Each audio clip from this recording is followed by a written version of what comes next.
Hey everybody, Dustin here. I hope you're doing well out there. And believe it or not, this video has nothing to do with the Ghosts Betwixt, but rather this video and potentially video series has to do with other dungeon crawlers and potentially adventure games. So why I'm filming this today, and this is about Sword and Sorcery, is going to be the first video in the series and the first game I check out.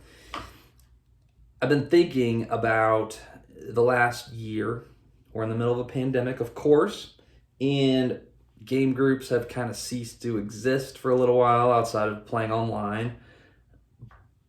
Playing a physical game, to me, there's a big difference between a tabletop simulator and playing a physical game. It's not just the tactile nature of it and physically getting together with your buddies, but to me, what I recently realized I've been kind of missing out on is talking about games.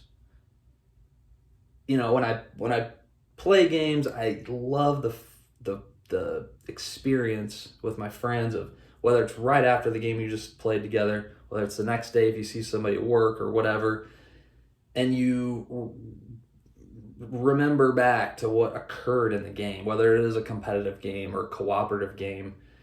You know, remember that dice roll that completely saved me. Remember when that random event seamlessly just occurred at that perfect thematic moment and it was so cool how the planets align. You know what I mean? That stuff just happens and it's really exciting when it happens.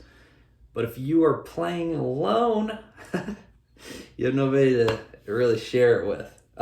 So that's why I'm doing this right now. That's why I'm talking to myself. That's why I'm talking to you guys. I want to talk about games. I want to talk about Sword and Sorcery. I just played this Mission 1. I'm a total noob at this game. I just learned it. Like I said, just finished Mission 1. I have some kind of unfiltered and raw thoughts I thought would just be fun to kind of fire them off at you guys and just dig into the inner workings of this game as I understand it so far just through Mission 1. So let's get after it. So one thing I'm going to mention right now is I'm going to be 100% transparent with you guys. I'm not going to hold anything back because I don't think that would be interesting. And there are, I'm sure, 1,000 video reviews about this game right now, or written reviews or whatever. So how am I going to add to the conversation? I'm going to give you my unfiltered, honest opinions. I don't, and again, I'm going to be honest, I've tried doing this video a couple different times and I've always started with the positives. That's disingenuous to me because my strongest emotions on this game, unfortunately, are on the negative side. That doesn't mean I don't like this game. I do. I think it's a good game. But for whatever reason, there's just some things when I think about this game that a few of the negative things come up first. I'm going to explain why. Number one, I promise there's a lot of positives. And let me preface real quick. While I'm going to be honest, I'm also going to recognize the amount of insane work that has to go into designing a dungeon crawler. It's crazy. I can't imagine all the mechanics that are working under the hood on this thing, all the math and that stuff. It takes forever. So, and I also understand if you pull this lever over here to affect something, it might affect something downstream somewhere. So creating a perfect game to have it go down the exact path you want, it might affect something over here. So I understand that there might be some things that I find a little bit negative. The positives of the game the negative half might have to exist alongside the positive, if that makes any sense. All right. So, and then one other thing I want to say too is I am viewing this game and any other game in this series through the lens of what a dungeon crawler means to me. There's a lot of great conversation about what is a dungeon crawler, what are the criteria for it. Everybody has their own opinion. I think that's what makes dungeon crawlers fascinating. I'm viewing these games through my own perspective, my own lens of what a dungeon crawler means to me. So I'll reference that as I go through. Okay, so let's get back to my number one feeling about this game, and it makes me feel kind of dumb sometimes. And I might be, that remains to be seen. You guys might have had a way easier time getting into this than I did. I know, I'm pretty familiar with the dungeon crawl tropes and mechanics that seem, that are kind of borrowed throughout. Every dungeon crawler has its own take, but there's some universal truths and mechanics that work its way into these games. This game is non-traditional in many different ways. I'm going to show you an example right now how it makes me feel kind of silly. And when I say that, the right word is I don't feel confident when I'm playing this game. I don't feel confident I'm always playing it right. Little things, we'll call them speed bumps, seem to come up all the time as I'm playing through mission 1. I can't tell you how many times I had to go back into the rule book, which is normal. Look up a playthrough on One Stop Co-op Shop, or look up something on Board Game Geek just to make sure I was doing things right. Again, that's not uncommon, but in this game, I felt like it was way more frequent than usual. Most of the time, you get the understanding of the core game, and then those fringe cases just pop up every now and then. This, it feels like the core game is one giant edge case to me at times. So I'll explain exactly what I mean. And again, I promise I'm going to get to the good stuff because I like this game. So I'm being a little bit nitpicky. But here's a perfect example. Ariel has this ability called Stone Skin. It's a starting ability I chose for her. And she gets +1 shield when I use it, which can be any time I want, is what this blue shield means when it's not my turn. It's like a reactionary ability, as I understand it. It says until time phase, that's basically until end of the round, when I defend +1 shield, okay? Self-explanatory. It costs, basically I use it, it doesn't cost anything. I just flip it over to the 1 hourglass. That means its cooldown is 1. That's it. So I use it, I get attacked, I use it, I get +1, I flip it there. The rest of the round, I get +1 shield. At the end of the round, I refresh it because of that symbol, and it's back. Great. I'm 99% sure that's exactly how it works. Why doesn't this ability, why isn't it just a passive shield? It just says, shield 1, passive, Ariel. She just has Stone Skin. She doesn't use it. She has Stone Skin. And you get that passive ability. That's an example of when I'm just thinking about it. What is this trying to tell me? What am I actually doing here? Doesn't she just always have +1 armor based on that? So it just makes me feel, again, not confident I'm doing everything correctly. That's one example. A second example that occurred was I'm playing with 4 heroes, and you're going to spawn certain monsters based on how many heroes are out there. That's pretty standard, right? There was a situation where I think I had one gremlin, they're called, out on the board. There's only 4 gremlins total in the game, 4 miniatures, 2 green, 2 blue. I'm sorry, there's reds too, but in mission 1, there's 2 greens, 2 blues. Therefore, I have 4 enemy cards representing each of those guys. I was supposed to spawn 4 more gremlins for a total of 5, but I only have 4 miniatures. I could not find, maybe I overlooked in the rulebook, but I did read it twice, where it said you can only have as many monsters as you have miniatures or enemy cards. So I looked that up on Board Game Geek. Took me a little while, but I believe that's correct. It's capped at 4. It doesn't say that anywhere, and if it is, I either overlooked it or it's hard to find or something. So another little hiccup. I understand that I'm being a little bit nitpicky right now. I could go on and on showing those little situations. And so I'm going to hint at this one. I'm not going to get into it because this one I feel like I could just be missing something. But again, here for Icarus's chainmail and shield, up here he has a passive armor 1. Down here, when defending, +1 armor. Is that the same thing? Does he really have 2 passive armor, or is there something different there that I'm missing? I'm sure I am, but it's just another thing I kind of have to look up. Okay? So that, I would say, to wrap this point up, this game has honestly been sitting on my table for a couple weeks. So I didn't start and finish mission 1 today.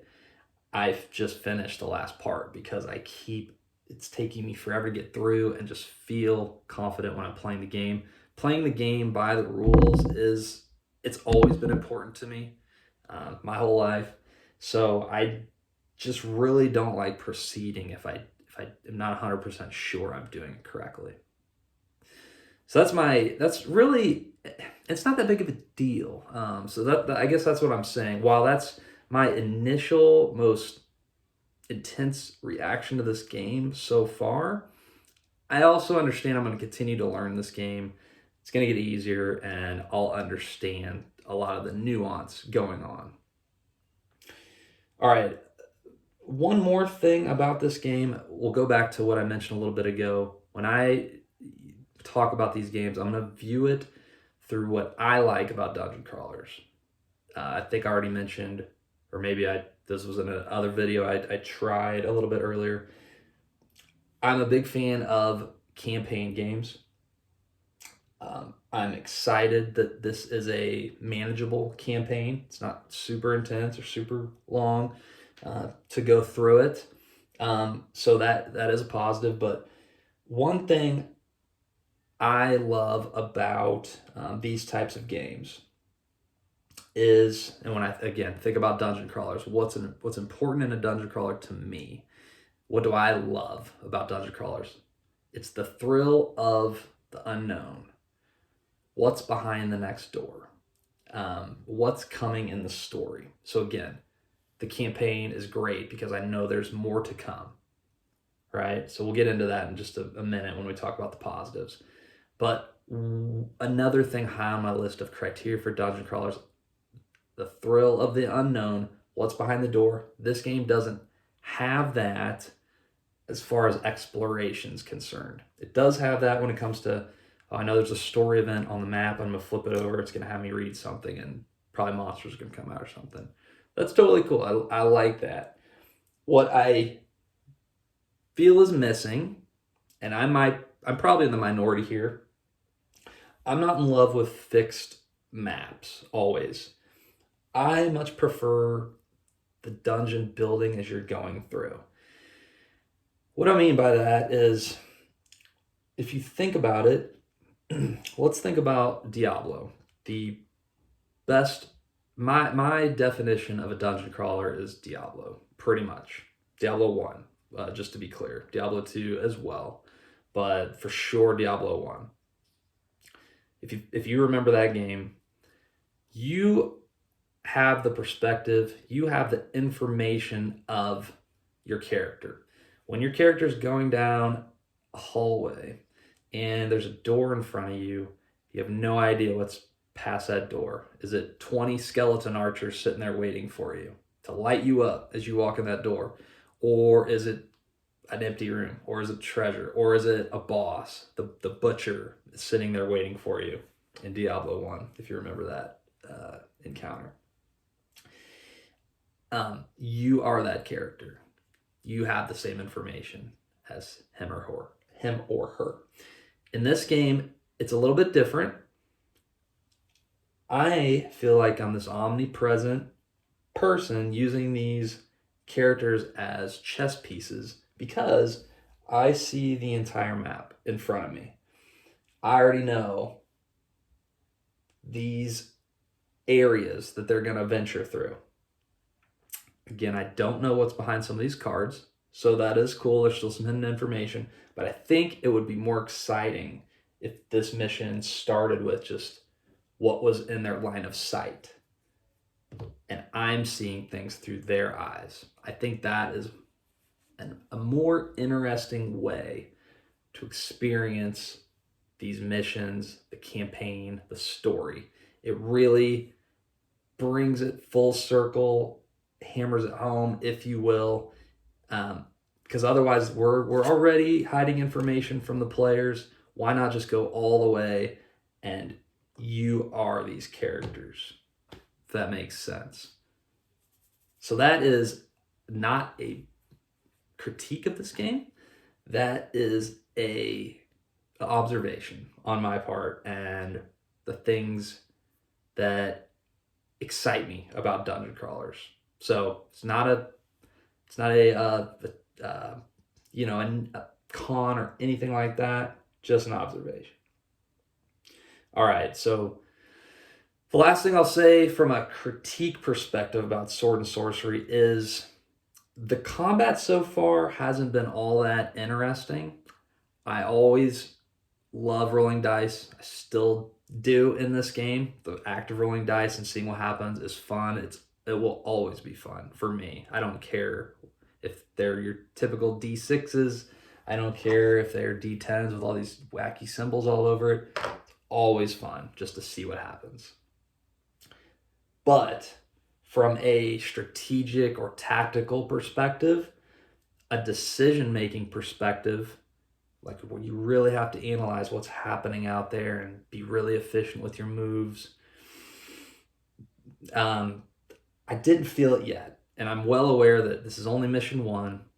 I know I'm going to encounter some more difficult monsters, and I'm going to get some different talents that will hopefully add to the strategy and decision making of what I'm going to do.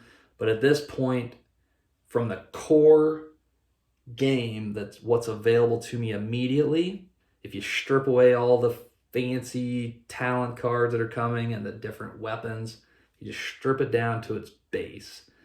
To me, there's not a ton of decision making yet, outside of, oh, I should try to move as many characters into one area as possible, because if I do, I'll get a bonus if I'm dominating that area versus, I have 4 heroes and there's 1 monster there. I'm going to get that attack bonus.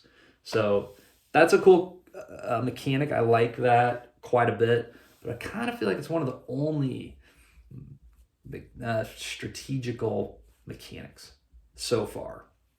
So those are really my 3 main cons so far. Not game breakers whatsoever. What do I like about this game? Probably more importantly, why I basically chose this to be the first game I wanted to play and talk about is because it's a very easy investment. Not just financially, but also from just a time and value perspective, we'll call it. What I mean by that is I very much appreciate that this game, the core box is the first campaign. Additional expansions add on to the campaign after you're done. So once you're starting to level your characters up, the expansions take on from there. I think that's super cool. I don't feel like I need to buy the base game and 3 expansions and then shuffle in all the new weapons and all the new monsters so I actually really play the game how it's meant to be played. It's not like that at all. This is an easy purchase. It's an obvious purchase for me. So I think that's a huge positive to this game. What else do I really like about it? I mentioned this earlier. It's the thrill of the unknown. I don't want to harp on that, but while it's missing in its exploration, it's very much there in all these talent cards I have. There's a ton of those to learn. There's a ton of treasure cards. There's a ton of these. I think they're called soul weapons and other things to find. So I know there's a ton of stuff coming. When the game sends you into the Book of Secrets, that's always kind of a fun deal. I'm not sure the writing is always amazing. It's not just the writing. So far, it's just your standard fantasy fare, which is all good. It's just so far I've seen and heard all this before. So I'm not going to go to bed tonight thinking, oh man, I cannot wait to see what happens to Icarus or whoever. The motivating factor for me for this game so far is just to see where how all these cards and new abilities and stuff are going to be used to change the game as we go along. We'll see. I hope the story gets more interesting as we go along. But right now, it doesn't have that initial hook, if you will. That attention grabber, that drama or something, and we'll see what happens. So that was actually a positive, even though I went on a little bit of a different path there. I'm excited to see what's coming. It's dangling the carrot, and I'm really excited to see where it goes. All right. So outside of that, I mean, there's a lot of other things I like. I could talk about the art. The art's great. I like the sculpts of the miniatures. That stuff's all obvious. That's all been covered in other videos. But those are really the main talking points that I wanted to get across. I want to talk about on the con side, I'm not sure it's fiddliness. I'm not sure what the right word is. It's just the way they communicate certain information. It just seems like some of the things could be a little more intuitive or obvious to the player. I can't remember if I said this. I'm fairly well experienced in the dungeon crawler genre. I understand the universal mechanics and truths that happen across many of these games. This one is just, it's different in a lot of ways. One example that I will mention, I forgot to mention this, is the event deck. So again, I'm probably telling you things you already know, and by now this is second nature, and it will be to me too as I continue to play it. But when at the end of a round, if the card is down, you flip the card off the top of the deck and you put it on top, and then you do the event. Okay, great. The next round, you just pull this off the deck and you set it aside. And that is the event phase. It's kind of strange. I've never seen in a game draw a card and you stick it on top of the deck. And then the next round, you just pull it off the deck. Then the next round, you're going to repeat that. I wonder if there could have been a way to really double down on this timing mechanic. Why couldn't they have somehow worked that into this system? You flip the card and then you tick it to 3 or something, and then you have the countdown instead of this kind of funny thing about putting it on top. And I don't know, it's just different. Not to say I don't necessarily like it. That act it was another thing that I had to get comfortable with and confident with.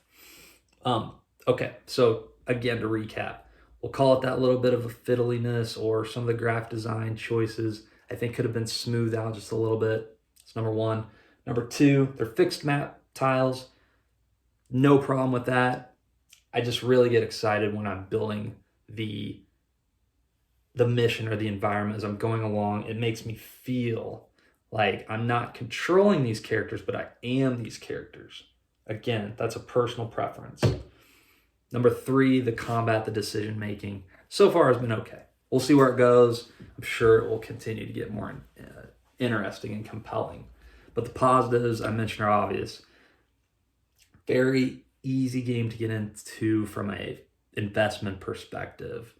The art's great, and there's a ton of stuff that's yet to come, which again, solving that equation from a design perspective, if you get that, if you somehow solve that to where it's fun and the players are interested to see what happens, I mean, that speaks for itself. That is why, for its faults, I think this is a good game. I'm excited to see it through. So if I was to give it a score out of 10 for my initial impressions so far, mind you, I am super critical of games by nature. I always have been. I would give this a solid 7, which is going to be good on my scorecard. So it's not perfect, but it is solid, and a 7 in my collection I'm happy to own, and especially if it's a dungeon crawler with a campaign, because that's a lot of content. At a 7 is going to be a fun ride. Should be a fun ride all the way through. So guys and gals, if you've watched this for 26 minutes, I can't thank you enough. Let me know if I missed anything in the rules, overlooked something. Let me know what you think about this game. Give me your honest opinions. Like, dig into some of these mechanics. What did you enjoy about this game? What do you think could be improved on? Maybe what does improve as I go along through the game. Give me a little tease of what I should expect to continue to get better as I keep playing this. I'll probably revisit this. Well, I'm going to keep playing it. I'll probably film another one later as I get through the campaign and update you guys on my thoughts then. So otherwise, I hope everybody's doing well out there. Thank you for watching, and we'll talk to you soon. Bye-bye.